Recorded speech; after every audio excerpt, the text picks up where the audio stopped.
This is the Eye on Annapolis Daily News Brief, keeping you informed about the happenings in Annapolis and the area.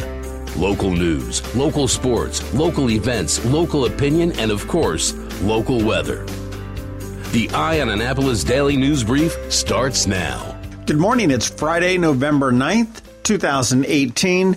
This is John Frenaye, and this is your Eye on Annapolis Daily News Brief. Today, it's a non-political day. We're all electioned out, so we're going to take a little bit of a break there. On Wednesday night at approximately 11 p.m., the Anne Arundel County Police responded to RITCHIE Highway and Baltimore-Annapolis Boulevard in Glen Burnie for an injured subject in the roadway. When they arrived, they found a 17-year-old male had been stabbed and left in the road.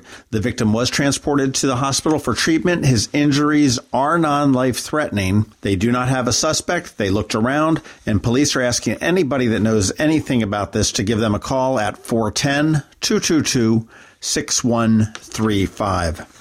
Some horrible news out of Southern California. A hooded Marine combat veteran using a smoke bomb and a handgun, dressed in all black, opened fire during a college night at a country music bar in Southern California. He killed 12 people and sent hundreds fleeing into a panic before apparently shooting himself. Authorities say there is no motive for the attack known at this point, and the killer was identified as 28-year-old Ian David Long, who was a former machine gunner and a veteran of the war in Afghanistan. Yet another mass shooting in America.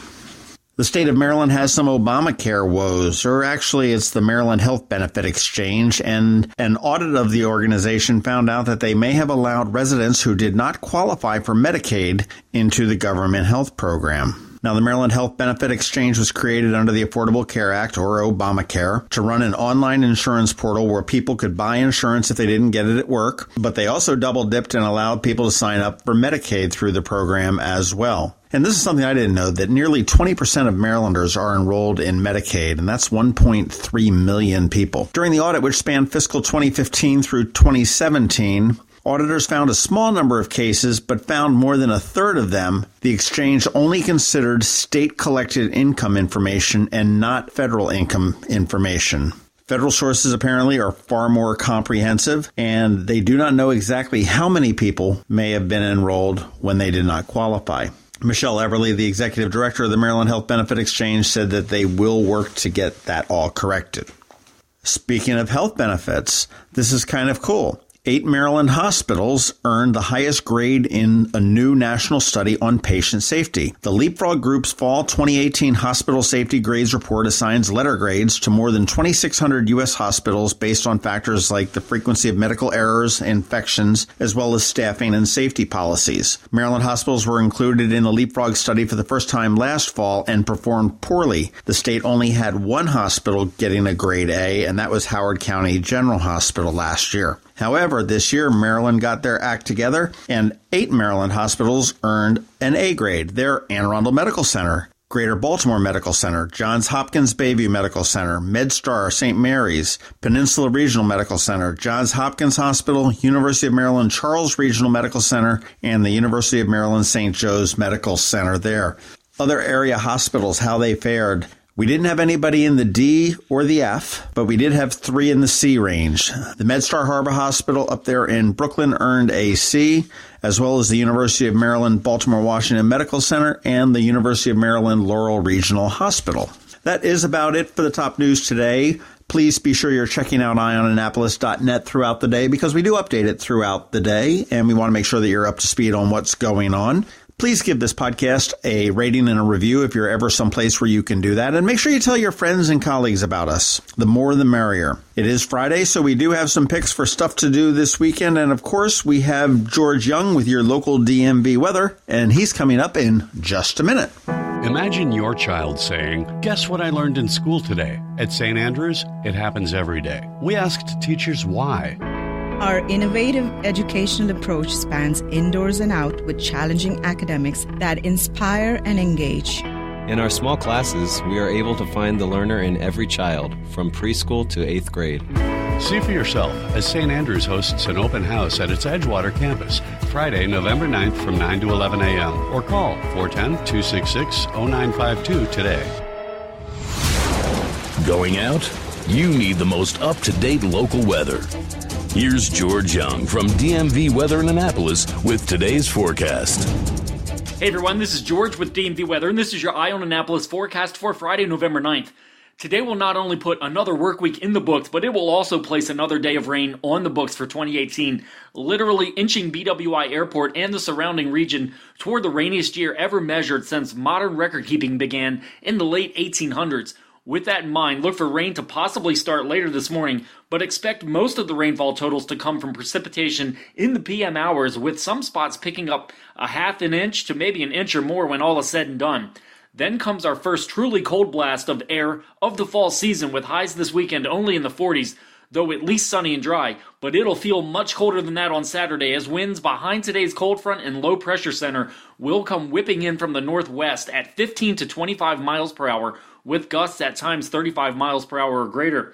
And while much less wind will be around on Sunday because of high pressure moving in directly overhead, we should at this point expect the first official freeze of the season for most spots on the map, as temps will be in the upper 20s to low 30s when we wake up Sunday morning, before warming into the 40s during the day. As for next week, Monday will start out okay, but we could see more rain Monday night as a potentially potent nor'easter-style rainstorm moves up the Atlantic coast, potentially bringing moderate to heavy rain to the region overnight Monday and through much of Tuesday, so stay tuned for updates on that. Okay, that's it for today. Make it a great weekend out there. Be sure to follow DMV Weather anywhere, all the time, at dmvweather.com or on social media via Twitter or Facebook, or especially on our free app that you can download from the Apple App Store or Google Play Store on all of your devices by searching for DCMDVA Weather, so you can always stay weather informed. This is George Young with DMV Weather.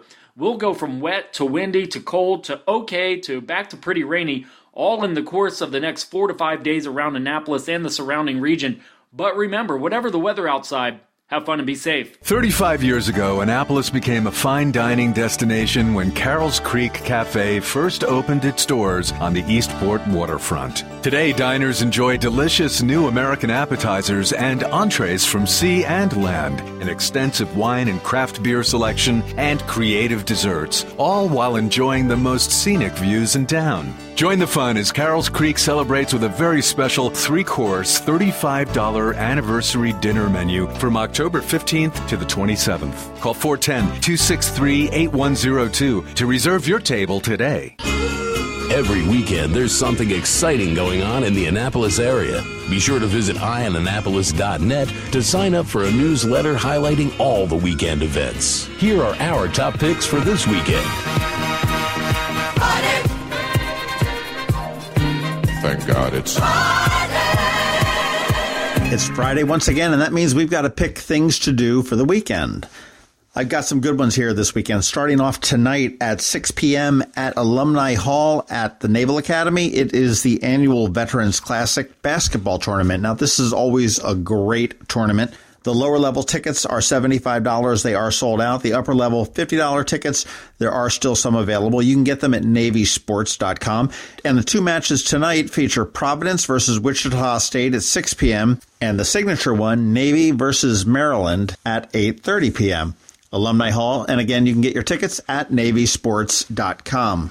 If sports aren't your thing and art might be, head on over to Maryland Hall. 3 exhibits opened up last night, and they're all worthy of taking a look at. Bonus points because they're all for free. The first one is the Fearless Girls Photography Group Exhibition. Allison Harbaugh from Art Farm on West Street puts together this Fearless Girls Photography Club camp, and this is exhibiting the work that these girls have done throughout the summer. It reflects the work of girls as young as 10 years old up to their upper teens. That goes through December 19th in the Openshaw Balcony Gallery up on the 3rd floor. Go down a floor a little bit to the 2nd floor in the Cheney Gallery, and you've got Symbiosis by Vico van Voss. Now, Vico van Voss is a craftsman, artist, and designer working in wood, and the keystone work that he's brought is a cross-section of an ancient tree that grew in a Chesapeake churchyard for 450 years. Vico van Voss will give a gallery talk and a walkthrough of the exhibit on Monday at 6 p.m., and the talk and the exhibit is free and open to the public. The third one is called Familiarity. That also runs through December 19th. This one is on the 2nd floor in the Martino Gallery, and this is work by Jenna Wright, who works primarily in ceramics. So we've got some interesting things there. We've got wood, we've got ceramics, and we've got photography, all at Maryland Hall. And they are always free and always open to the public. Their hours are Monday through Saturday, 10 to 5 p.m. And Maryland Hall, for those that don't know, is located at 801 Chase Street, just near West Street.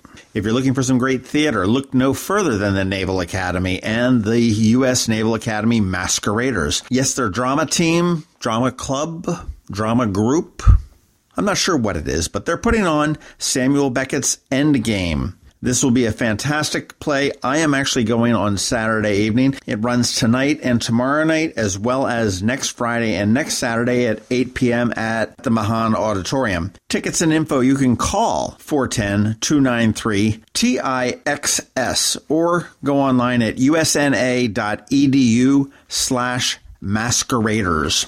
Sunday is Veterans Day, so it's a good time to honor veterans who have served our country. And it also marks the 4th year that Budweiser, Catsup Brothers Incorporated, and the Military Bowl have come together to launch their Who's Your Hero promotion. Gets underway at, appropriately enough, Heroes Pub on Sunday at 1 o'clock. And what the gist of this is you've got a hero in your life, and it doesn't have to be military. It could be your father. It could be a teacher. It could be your brother. It could be anything. We all have heroes, and we all define them a little bit differently. But come on out to Heroes between 1 and 3. Nominate your hero. Tell us why this person is your hero. And you and your hero could win tickets to the Military Bowl, a ride in the Military Bowl parade, as well as all sorts of on-field recognition and everything else there. Now, there will be plenty of other opportunities to do it in person at local bars and restaurants throughout the county in the next couple weeks. Or you can go online to militarybowl.org/BudHeroes, and that's BUDHEROES,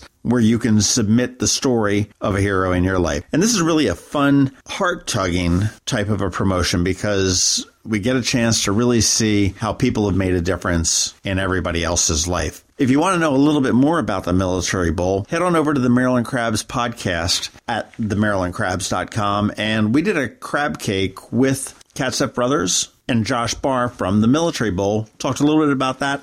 Talked a lot about the Military Bowl, which is going to be on December 31st, and about a new beer that Budweiser just brought out. All right, so those are our picks for the weekend. Take your choice of that. No matter what you do, please do it safely because we want to see you here back on Monday.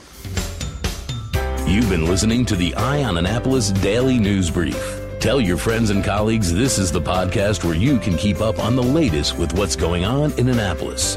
And also tell them about our website, eyeonannapolis.net, where you can find even more information. This podcast comes to you every Monday through Friday at 7 a.m., keeping you informed with the Eye on Annapolis Daily News Brief. And take a moment to listen to our other podcast, The Maryland Crabs, released every Thursday at noon.